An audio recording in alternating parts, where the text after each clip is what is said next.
मैं नितेश कुमार मुदगल आप सभी का सीएमआई में स्वागत करता हूं। सीएमआई मतलब कैरियर मेकिंग इंस्टीट्यूट आप सभी के लिए एक लर्निंग प्लेटफॉर्म है जो हम आप सभी के लिए लेकर आए हैं ताकि आप सभी को बेहतर से बेहतर अध्ययन सामग्री उपलब्ध करवा सके। तो जैसा कि आप सभी को पता है कि हम पढ़ रहे हैं कोशिका यानी सामान्य विज्ञान का जो एक चैप्टर हम पढ़ रहे थे कोशिका, उसी को आगे बढ़ाते हैं। तो अब तक जो हमने पढ़ा है आप सभी को पता है कि हमने अभी तक कोशिका के अंदर कोशिका का विभाजन पढ़ लिया है, कोशिका के जो प्रकार हैं वो पढ़ लिए हैं, प्रोकोशिका के जो कोशिकांग हैं उनका वर्गीकरण देख लिया है। उस वर्गीकरण के अलावा भी हमने दो कोशिकांग, एक तो हमने पढ़ा है सेल वॉल यानी कि कोशिका भित्ति तथा माइटोकॉन्ड्रिया, ये हमने पढ़ लिया है। आप सभी को पता होगा कि सबसे पहले जब हमने कोशिका के जो कोशिकांग हैं उनको जब हमने बांटा था तो उस वक्त हमने बताया था कि ये तीन तरीके से बांटे गए हैं। एक तो होते हैं दोहरी झिल्ली युक्त, एक होते हैं एकल झिल्ली युक्त और एक होते हैं झिल्ली विहीन। तो दोहरी झिल्ली युक्त कोशिकांग की अगर मैं बात करूं तो हमने उस वक्त बताया कि दो कोशिकांग होते हैं, एक तो होता है माइटोकॉन्ड्रिया और एक होता है प्लास्टिड या लवक, जिसे हम क्या कहते हैं, लवक कहते हैं। माइटोकॉन्ड्रिया के बारे में हम पहले पढ़ चुके हैं। अगर आप हमारे चैनल पर नए हैं तो सबसे पहले ऊपर स्क्रीन पर जो आई बटन दिया हुआ है वहां पर क्लिक करके जो माइटोकॉन्ड्रिया की वीडियो है, इसके अलावा कोशिका के जो प्रकार हैं उनकी वीडियो है, ये सब आप एक बार जाकर पहले देख सकते हैं। आज हम पढ़ेंगे प्लास्टिड के बारे में यानी कि लवक के बारे में। तो चलिए शुरू करते हैं इस चीज को कि प्लास्टिड है क्या, कि लवक होते क्या है। तो सबसे पहले मैं बात करता हूं कि जो लवक है, लवक या प्लास्टिड कोशिका का एक दोहरी झिल्ली युक्त कोशिकांग है कि कोशिका के अंदर ऐसा कोशिकांग है जिसके जो चारों तरफ की झिल्ली है वो कैसी है, डबल है, डबल लेयर्ड है, दोहरी झिल्ली युक्त एक कोशिकांग होता है। अगर मैं इसके खोज की बात करता हूं सबसे पहले कि इसकी खोज, तो इसकी खोज की थी हैकल। हैकल नामक एक वैज्ञानिक हुए जिन्होंने इसकी खोज की तथा इनका नामकरण किया कि ये प्लास्टिड होते हैं। अब इसके बाद में अगर हम बात करें कि कोशिकांग के अंदर कि जैसे ये एक कोशिका है, चलो हम इसे एक कोशिका मानते हैं। अच्छे से देखना कि अगर ये एक कोशिका है, इस कोशिका के अंदर जो पदार्थ भरा हुआ है, तरल पदार्थ, उसको हमने क्या नाम दिया था उस वक्त, साइटोप्लाज्म। क्या कहा था, साइटोप्लाज्म कहा था। और इसी साइटोप्लाज्म के अंदर जितने भी कोशिकांग हैं वो सब बिखरे बिखरे हुए रहते हैं। तो इसी साइटोप्लाज्म के अंदर ही, इसी साइटोप्लाज्म के अंदर ही जो प्लास्टिड है, लवक है, ये भी अलग अलग जगह पर बिखरे हुए रहते हैं। इंपॉर्टेंट बात कि अब तक जैसे हमने पढ़ा पादप और जंतु कोशिका के बारे में, तो आपको एक चीज याद रखनी है कि जो लवक होते हैं वो केवल पादप कोशिका के अंदर पाए जाते हैं। किसमें पाए जाते हैं, केवल पादप कोशिका के अंदर पाए जाते हैं, यानी जंतु कोशिकाओं में इनका अभाव होता है। अगर कभी आपसे क्वेश्चन पूछा जाए कि लवक जो पादप कोशिका में पाए जाते हैं जंतु कोशिका में, तो केवल पादप कोशिका में इनकी उपस्थिति होती है। अगर इसके बाद की बात करते हैं तो कोशिका जो द्रव है, इस द्रव के अंदर ये चारों तरफ बिखरे हुए रहते हैं इस तरीके से, यहां पर पूरे कोशिका द्रव में बिखरे हुए रहते हैं। अब अगर हम बात करते हैं इनके वर्गीकरण की, तो जो लवक है, जो ये लवक है, इनको मुख्य रूप से तीन भागों में बांटा गया है, तीन प्रकार बताए गए हैं। कौन कौन से, सबसे पहले होता है अवर्णी लवक, पहला होता है अवर्णी लवक, दूसरे होते हैं वर्णी लवक और एक होते हैं हरित लवक। तीन प्रकार बताए गए हैं। कौन कौन से, अवर्णी लवक, एक होता है वर्णी लवक और एक होते हैं हरित लवक। अवर्णी लवक को हम कहते हैं ल्यूकोप्लास्ट, क्या कहते हैं इन्हें, ल्यूकोप्लास्ट। वर्णी लवक को हम कहते हैं क्रोमोप्लास्ट तथा हरित लवक को हम कहते हैं क्लोरोप्लास्ट। तीन नाम आपके सामने आए हैं नए कि लवक को अगर हम विभाजित करते हैं तो लवक कितने प्रकार के हो गए? तीन प्रकार के हो गए। कौन कौन से हो गए? एक तो हो गए अवर्णी लवक, एक हो गए वर्णी लवक और एक हरित लवक यानी ल्यूकोप्लास्ट, क्रोमोप्लास्ट और क्लोरोप्लास्ट।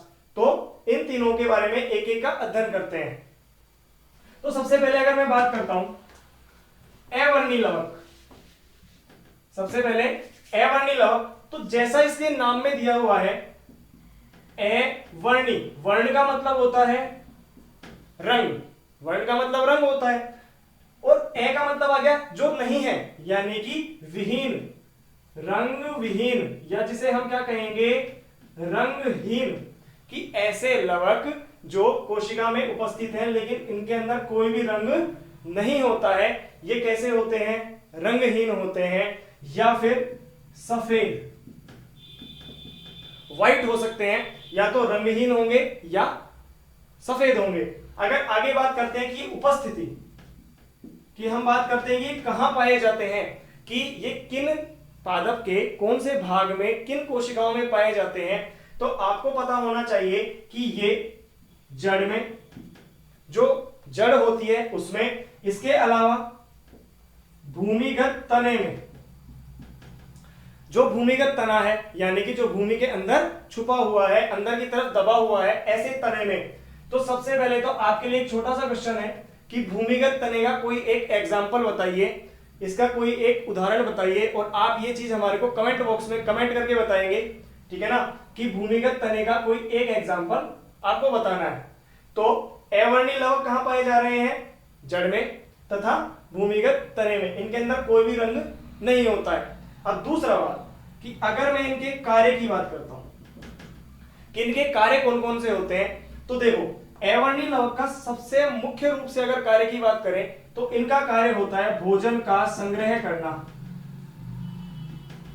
भोजन का संग्रह करना यानी भोजन को इकट्ठा करना, कि जो भी भोजन अंदर बन रहा है पादप में जो भोजन बनता है प्रकाश संश्लेषण से बनता है, उस भोजन को ये क्या करते हैं? संग्रह करने का कार्य करते हैं। और ये संग्रह कहां होगा? या तो जड़ों में होगा या भूमिगत तने के अंदर होगा, ठीक है। तो भोजन का संग्रह करने का इनका मुख्य रूप से कार्य होता है। अब आप सभी को पता है कि जो भोजन का संग्रह है वो तीन प्रकार से हो सकता है, कि या तो भोजन किस रूप में होगा? स्टार्च के रूप में होगा। किस रूप में हो सकता है? स्टार्च के रूप में, या वो हो सकता है प्रोटीन के रूप में, और या फिर वो हो सकता है वसा के रूप में। किन रूपों में हो सकता है? या तो भोजन किस रूप में होगा? स्टार्च के रूप में होगा, या प्रोटीन के रूप में होगा, और या फिर वो वसा के रूप में होगा। तो ऐसे लवक कौन से? कि ऐसे लवक जो भोजन को स्टार्च के रूप में संग्रहित करते हैं उसको हम कहते हैं एमाइलोप्लास्ट।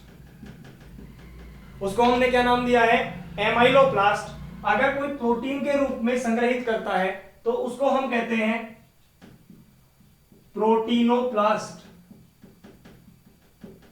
प्रोटीनोप्लास्ट या फिर एल्यूरोप्लास्ट, कि या तो उसे कहेंगे प्रोटीनोप्लास्ट या उसे कहेंगे हम एल्यूरोप्लास्ट। और अगर भोजन वसा के रूप में यहां पर संग्रहित होता है तो उसको हम कहते हैं इलियोप्लास्ट। तीन नाम आपके सामने आए हैं कि अगर जो भोजन है वो भोजन किस रूप में? स्टार्च के रूप में संग्रहित कर रहे हैं तो उसको हमने क्या नाम दिया है? एमाइलोप्लास्ट। याद कैसे रखना है कि एमाइलो का मतलब हो रहा है, देखो ध्यान देना कि जो एमाइलो वर्ड है वो एक एमाइलेज, इस एंजाइम का नाम सबने सुना है कि एमाइलेज एक एंजाइम होता है जो कि स्टार्च को माल्टोज में चेंज करता है, यानी जो स्टार्च है इसको किस में चेंज करता है? माल्टोज में चेंज करता है। तो यानी एमाइलेज स्टार्च को चेंज कर रहा है। तो इसी से याद रखना है कि जो स्टार्च का संग्रह कर रहा है उस वाले लवक को हम क्या कहेंगे? एमाइलोप्लास्ट। अगर कोई प्रोटीन का कर रहा है तो प्रोटीनोप्लास्ट या एल्यूरोप्लास्ट, तथा वसा का कर रहा है तो इलियोप्लास्ट।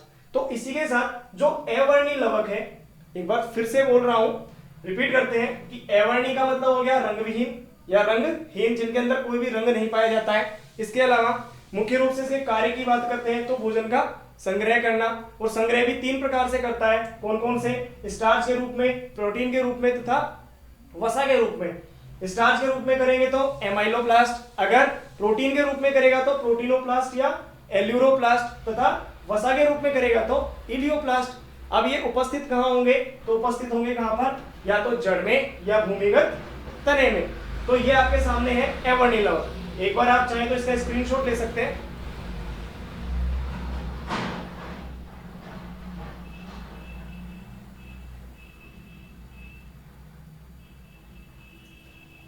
तो जी हां, इसके बाद में दूसरा लवक का दूसरा प्रकार कौन सा है? जब शुरू में हमने पढ़ा है इसके बारे में कि 3 प्रकार बताए हैं आपको। कौन कौन से? एक तो था अवर्णी लवक और दूसरा प्रकार कौन सा था? वर्णी लवक।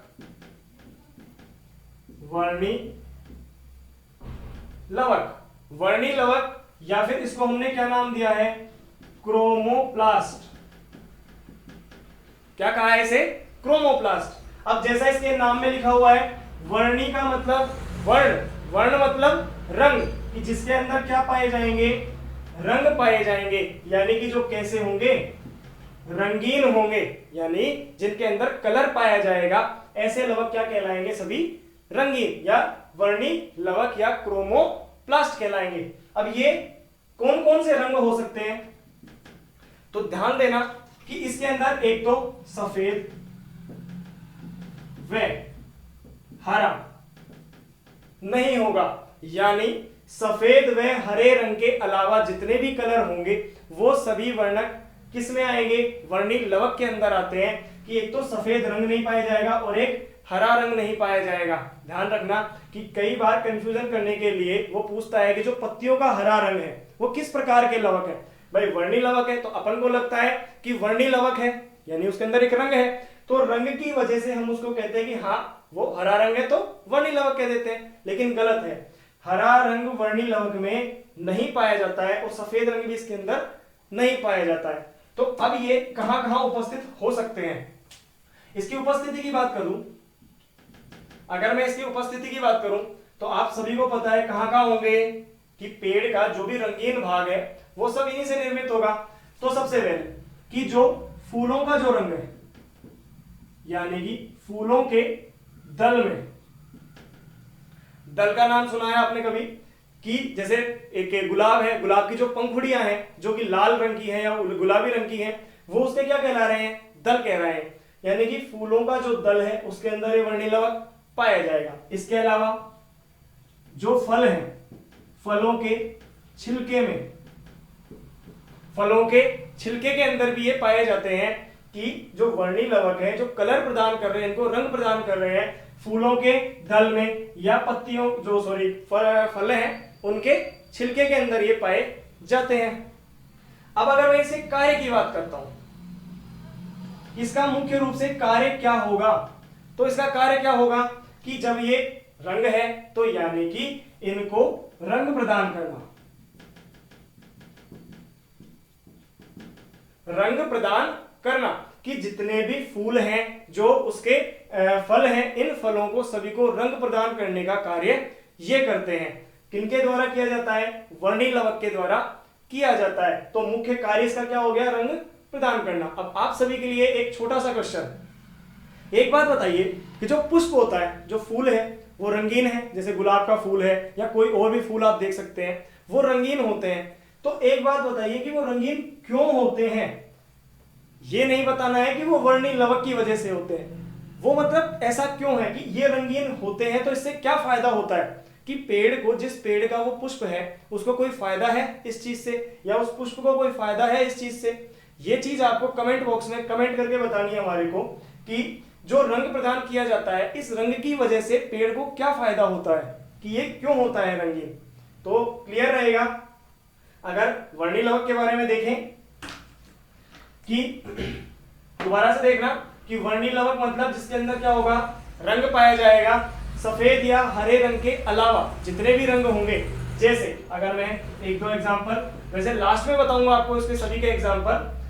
फिर भी जैसे मानते हैं कि लाल व नारंगी रंग, अगर मैं इसकी बात करता हूं तो ये किसकी वजह से होता है? कैरोटीन वर्णक होता है। इस कैरोटीन वर्णक की वजह से होता है, और एक कैरोटीन वर्णक किसमें पाया जाता है? वर्णी लवक में आते हैं। अगर मैं बात करता हूं दूसरा, जैसे कि पीला रंग, जो पीला रंग है, ये पीला रंग किसकी वजह से होता है? जैंथोफिल। इस जैंथोफिल की वजह से होता है। अभी मैं लास्ट में आपको सभी का लिखाऊंगा कि पुष्प का रंग किस वजह से होता है, किसी फल के बारे में बताएंगे पर्टिकुलर।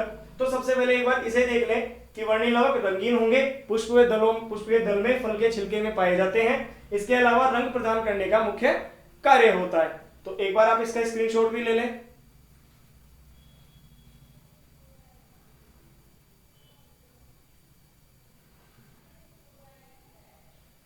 इसके बाद में अगर मैं बात करता हूं थर्ड, जो इसका तीसरा पार्ट है, यानी कि तीसरा प्रकार है लवकों का, तो वो तीसरा प्रकार कौन सा आ गया अब आपके सामने? हरित लवक।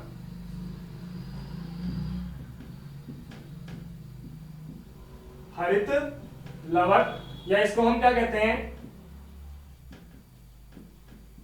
क्लोरोप्लास्ट। हरित लवक या क्लोरोप्लास्ट। अब देखो, इसका भी नाम जैसा दे रखा है, हरित का मतलब हरा, जैसा इसका नाम है कि हरा, यानी कि इसके अंदर कौन सा रंग होगा? हरा रंग होगा। अगर मैं इसके खोज की बात करता हूं,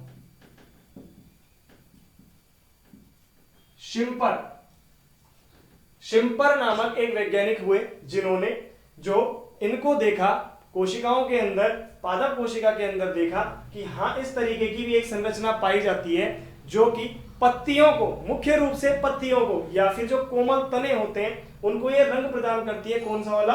हरा रंग प्रदान करती है। इसके आगे की अगर मैं बात करता हूं, एक संरचना बनाते हैं आपके सामने कि अगर मैं इसे कोशिका मानता हूं तो इस कोशिका के अंदर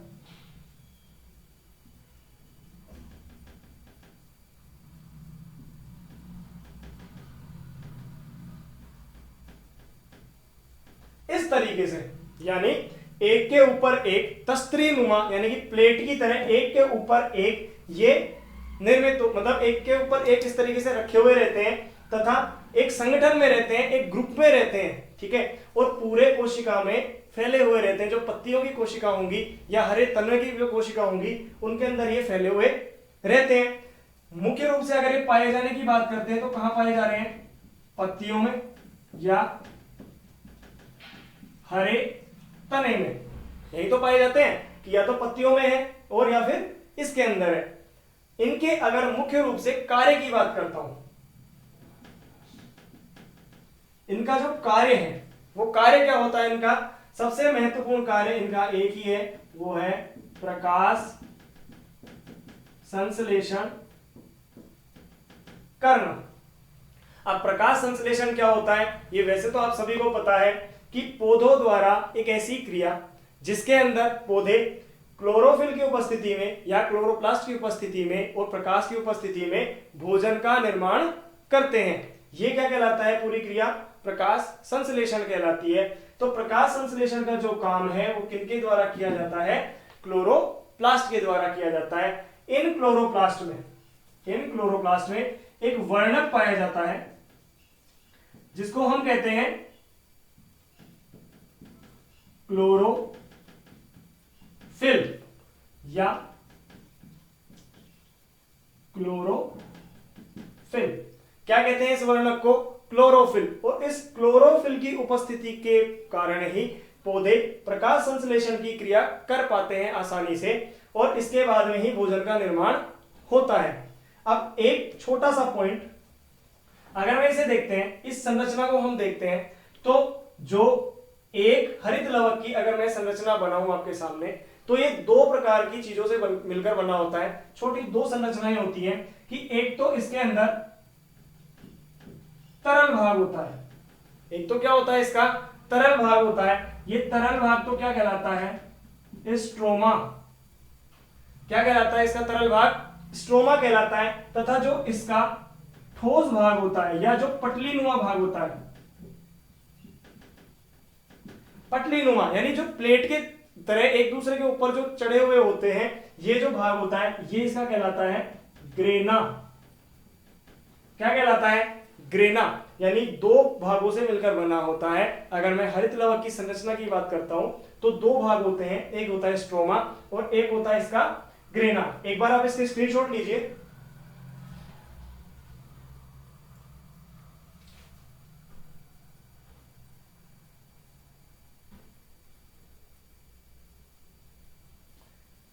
इसके बाद में इसको देखना एक बार वापस से कि जो ग्रेना भाग होता है और स्ट्रोमा भाग होता है, जो इसका स्ट्रोमा भाग होता है, कौन सा भाग, स्ट्रोमा भाग होता है, इस स्ट्रोमा भाग में अप्रकाशिक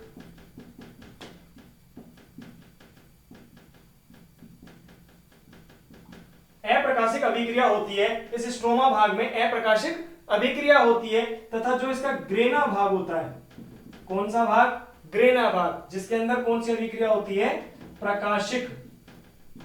यानी कि प्रकाशिक और अप्रकाशिक में यह हो गया कि प्रकाश की उपस्थिति में अगर भोजन का निर्माण हो रहा है तो वो कहां हो रहा है, ग्रेना में हो रहा है। अगर प्रकाश की अनुपस्थिति में भोजन का निर्माण हो रहा है तो वो कहां हो रहा है, स्ट्रोमा में हो रहा है। ये क्वेश्चन कई बार पूछे जाते हैं और जो कंफ्यूज करते हैं आप सभी को कि कहां कौन सी अभिक्रिया किस तरीके से हो रही है। अब एक बात बताइए, जैसे हमारे घर में भोजन का निर्माण कहां होता है, हमारे रसोई घर में होता है, कि जो हमारा रसोई घर है वहां पर भोजन का निर्माण होता है। तो एक तरीके से देखा जाए कि पादप कोशिका में जो भोजन का निर्माण है वो कहां हो रहा है, हरित लवक में हो रहा है। इसीलिए हरित लवक को ही पादप कोशिका का रसोई घर भी कहते हैं। कि पादप कोशिका का रसोई घर किसे कहा जाता है, इसी हरित लवक को कहा जाता है। तो हरित लवक के बारे में जैसा हमने देखा कि सबसे पहले तो किस कलर के होते हैं, हरे कलर के होते हैं। अगर मैं इसकी उपस्थिति की बात करता हूं तो पत्तियों में तथा हरे तनों में इसकी उपस्थिति होती है। इसके अलावा इसकी खोज की बात करते हैं तो शिम्पर ने इसकी खोज की और नामकरण किया। इसके बाद में अगर मैं हरित लवक के अंदर एक वर्णक की बात करता हूं तो वो भी मैंने लिखा है यहां पर कि कौन सा होता है, क्लोरोफिल। क्लोरोफिल नामक एक वर्णक पाया जाता है जिसकी उपस्थिति के साथ प्रकाश की उपस्थिति में भोजन का निर्माण किया जाता है और उस अभिक्रिया को हमने नाम दिया था प्रकाश संश्लेषण। प्रकाश संश्लेषण की जो क्रिया है जब इस क्लोरोफिल में हो रही है, क्लोरोप्लास्ट में हो रही है, इसकी संरचना दो भागों से मिलकर बनी होती है। एक होता है इसका तरल भाग जिसे हमने कहा है स्ट्रोमा या फिर जिसमें होती है अप्रकाशिक अभिक्रिया, तथा एक होता है ठोस या फिर पटलीनुमा भाग, प्लेट जैसा होता है, एक के ऊपर एक चढ़े हुए जो छोटे छोटे ग्रेनम होते हैं। इतना डीप जाने की जरूरत नहीं है वैसे कि एक ग्रेनम होते हैं, थाइलेकोइड्स कहते हैं जिनको, उन्हें ग्रेना कहते हैं उस भाग को, पूरे समूह को। उस ग्रेना में होती है प्रकाशिक अभिक्रिया होती है और यहां पर भोजन का निर्माण होता है। इसी वजह से इसको पादप कोशिका का रसोई घर भी कहा जाता है। तो अब तक जो हमने पढ़ा लवकों के बारे में कि जो लवक है वही तीन प्रकार के हो गए, अवर्णी, वर्णी और क्लोरोफिल, यानी कि ये क्लोरोप्लास्ट, हरित लवक तीन प्रकार के हो गए और तीनों को एक एक करके हमने देख लिया। और इसी तरीके से इसका स्क्रीनशॉट लेना चाहें तो ले सकते हैं आप ऐसे।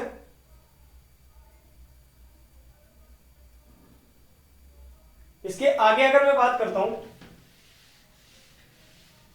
एक बार देखना, तीनों को एक साथ देखते हैं लवक को, कि जैसा हमने देखा अभी तक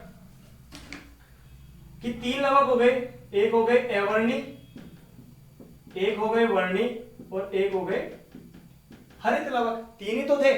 अगर मैं इन तीनों के मिले जुले काम की बात करता हूं, क्योंकि यहीं से सबसे महत्वपूर्ण क्वेश्चन बनता है, ये कंफ्यूज भी करता है और आपके लिए सबसे इंपॉर्टेंट क्वेश्चन यहीं से निकलता है कि इनके कार्य क्या क्या है। तो आपको कार्य याद होने चाहिए, दोबारा फिर बोल देता हूं। अवर्णी लवक का कार्य तो क्या होता है, भोजन का संग्रह। वर्णी लवक का कार्य क्या होता है, इसको रंग प्रदान करना। तथा हरित लवक का कार्य क्या होता है? भोजन का निर्माण करना। और निर्माण किस वजह से, किस तरीके से होता है? प्रकाश संश्लेषण से होता है, यानी कि जो प्रकाशिक क्रियाएं होती हैं वो कहां होती हैं? हरित लवक में होती है। अब एक बार हम बात करें, जो वर्णी लवक हैं उनके द्वारा किस किस पादप में या किस किस फल में किस तरीके से रंग प्रदान किए जाते हैं, कौन कौन से उनके वर्णक पाए जाते हैं, तो एक बार आप इन्हें देख लें और इन्हें नोट करते जाएं। कि जैसे पहला, कि गाजर का जो लाल रंग है वो किसके वजह से प्राप्त होता है? तो एक वर्णक है कैरोटीन, कैरोटीन की वजह से आता है। अगर मैं बात करता हूं कि गाजर का जो बैंगनी रंग है, गाजर का बैंगनी रंग है वो आता है एंथोसाइनिन, एंथोसाइनिन की वजह से। अगर मैं बात करता हूं जो टमाटर है, जो टमाटर का लाल रंग है, टमाटर का जो लाल रंग है, ये पूछा हुआ क्वेश्चन है, टमाटर का लाल रंग लाइकोपीन वर्णक की वजह से आता है। और आप इसको अच्छे से याद रखना क्योंकि ये पूछा गया क्वेश्चन है आपसे पहले। टमाटर का लाल रंग हो गया। इसके अलावा आता है जो आम, आम का हल्का पीला जो रंग है वो आता है हल्के कैरोटीन की वजह से, ठीक है। इसके अलावा मैं बात करता हूं जो पुष्पों का पीला रंग वो है, यह आता है ज़ैंथोफिल की वजह से, ज़ैंथोफिल की वजह से। तो ये कुछ इंपॉर्टेंस है जो आप सभी को याद रखने हैं। आप एक बार इसका स्क्रीनशॉट ले लीजिए।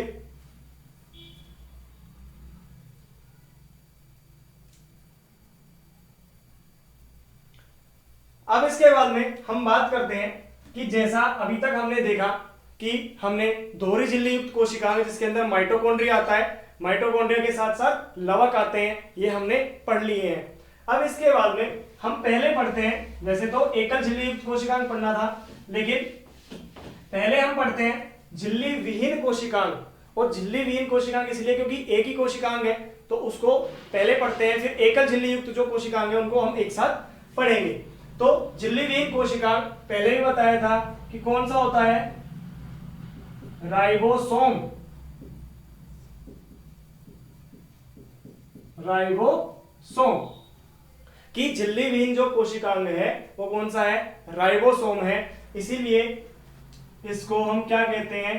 या तो हम इसको कहते हैं झिल्ली विहीन या नग्न कोशिकांग,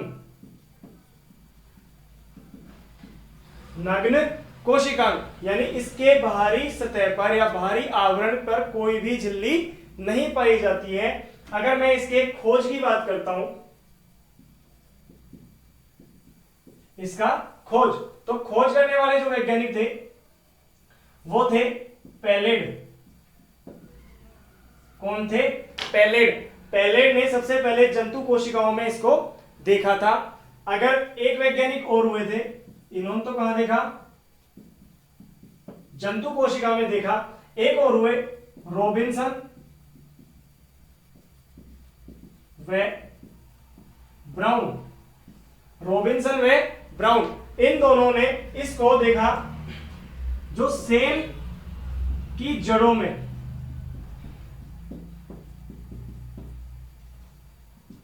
जो सेम होता है, सेम का जो पौधा होता है उसके जड़ों की कोशिका के अंदर इसको देखा था। तो इसके खोज के बारे में हमको पता लग गया कि जो राइबोसोम है इसकी खोज किसने की? पैलेड ने की जंतु कोशिकाओं में। इसके अलावा रॉबिन्सन तथा ब्राउन ने इसको देखा सबसे पहले कहां?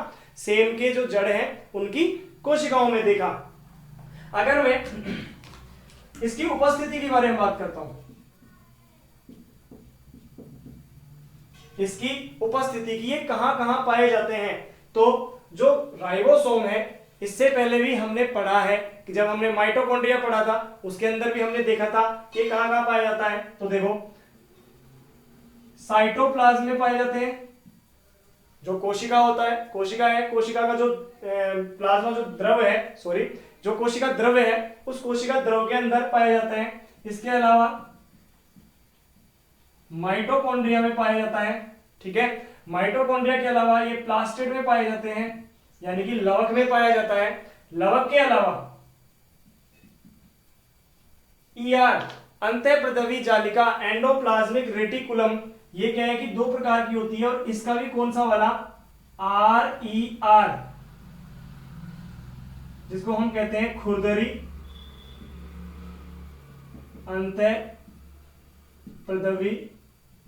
जालिका। RER, रफ एंडोप्लाज्मिक रेटिकुलम, यानी अगर मैं इसकी उपस्थिति की बात करता हूं, राइबोसोम कहां कहां पाए जाते हैं, तो राइबोसोम साइटोप्लाज्म में पाए जाते हैं, राइबोसोम माइटोकॉन्ड्रिया में पाए जाते हैं, इसके अलावा प्लास्टिड में पाए जाते हैं, तथा एंडोप्लाज्मिक रेटिकुलम या अंतःद्रवी जालिका के अंदर भी इनकी उपस्थिति देखी जाती है। अगर मैं इनके मुख्य कार्य की बात करता हूं, इसके कार्य की बात करें तो ये मुख्य रूप से एक काम करते हैं, वो है प्रोटीन का संश्लेषण। प्रोटीन का संश्लेषण यानी प्रोटीन निर्माण का कार्य किसके द्वारा किया जाता है, राइबोसोम के द्वारा किया जाता है। अगर मैं जनरल साइंस के तौर पर बात करता हूं तो इतना ही सफिशिएंट होता है, क्योंकि यहां इतना ही पूछा जाता है कि जो कौन सा कोशिकांग नग्न कोशिकांग या झिल्ली विहीन होता है, तो राइबोसोम। इसकी खोज पैलेट ने की, कहां की, जंतु कोशिका में की। अगर रॉबिन्सन और ब्राउन के बारे में बात करेगा तो सेम के जड़ों की कोशिकाओं में की। और ये कहां कहां पाया जाता है, तो साइटोप्लाज्म में होता है, माइटोकॉन्ड्रिया में होता है, प्लास्टिड में होता है, तथा एंडोप्लाज्मिक रेटिकुलम में होता है। इसके अलावा कार्य की बात करेंगे तो प्रोटीन के संश्लेषण का कार्य करता है। एक बार इसका स्क्रीनशॉट लें, फिर कुछ बातें और बताता हूं।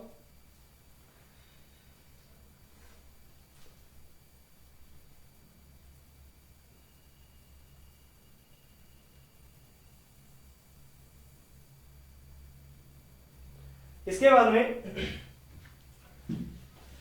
बाद में हम देखते हैं कि जो राइबोसोम होता है, आकार के आधार पर, यानी किस आधार पर, आकार के आधार पर इनको दो भागों में बांटा जाता है मुख्य रूप से। एक तो होता है 70S और एक होता है 80S। जब हमने माइटोकॉन्ड्रिया पढ़ा था तो उस वक्त भी हमने बताया था कि माइटोकॉन्ड्रिया में 70S प्रकार के राइबोसोम पाए जाते हैं। तो जो 70S प्रकार के राइबोसोम है वो क्या होते हैं और 80S के कौन से होते हैं, तो एक बार इनको देख लें। और इस आकार के आधार पर होते हैं, और इस आकार का जो निर्धारण है, जो इस आकार का निर्धारण है वो अवसादन गुणांक के आधार पर किया जाता है, कि जो इनका आकार है वो अवसादन गुणांक के आधार पर किया जाता है। और इस आधार पर इनको दो भागों में बांटा गया है। एक तो कौन सा हो गया, 70S प्रकार के राइबोसोम, और एक हो गए 80S प्रकार के राइबोसोम।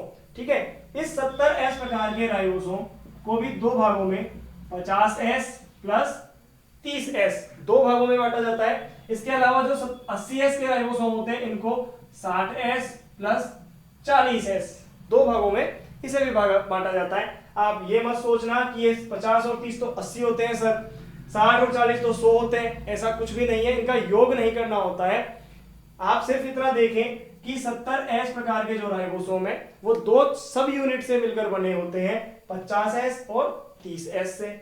80S वाले जो राइबोसोम होते हैं वो 60S और 40S से मिलकर बने होते हैं। अब आपके दिमाग में बार बार आ रहा होगा कि यार ये बार बार जो S लगा रहे हैं, इस S का मतलब क्या है। तो पहले देखते हैं कि S क्या है। इस S को कहते हैं स्वेडबर्ग इकाई। इनके आकार को मापने की एक इकाई है, ठीक है, जो स्वेडबर्ग नामक वैज्ञानिक ने बताया था, तो इसीलिए उनके नाम पर इसको रखा गया स्वेडबर्ग इकाई या स्वेडबर्ग यूनिट कहते हैं इसको। और उसी के कारण इसके आगे S लगाया जाता है। तो S ऐसा कुछ नहीं है, सिर्फ एक इकाई है। जैसे हम दूरी को किलोमीटर में मापते हैं, मीटर में मापते हैं लंबाई को, इस तरीके से ही हम क्या करते हैं, इनका जो आकार है उसे हम S लगाकर एक यूनिट के रूप में इसका उपयोग किया जाता है। तो इसके साथ राइबोसोम के बारे में भी सारी जानकारी पूरी होती है कि राइबोसोम क्या होते हैं, राइबोसोम का खोज किसने की थी, राइबोसोम के बारे में सबसे पहले किसने बताया था, इनका काम क्या है और कितने प्रकार के ये होते हैं। तो आज हमने पढ़ा है लवक के बारे में, लवक के अलावा हमने पढ़ लिया है राइबोसोम के बारे में। तो मैं आशा करता हूं कि आप सभी को ये वीडियो बहुत अच्छी लगी होगी। अगर आपको वीडियो अच्छी लगती है तो सबसे पहले तो हमारे चैनल को सब्सक्राइब करें अगर आप नए हैं तो।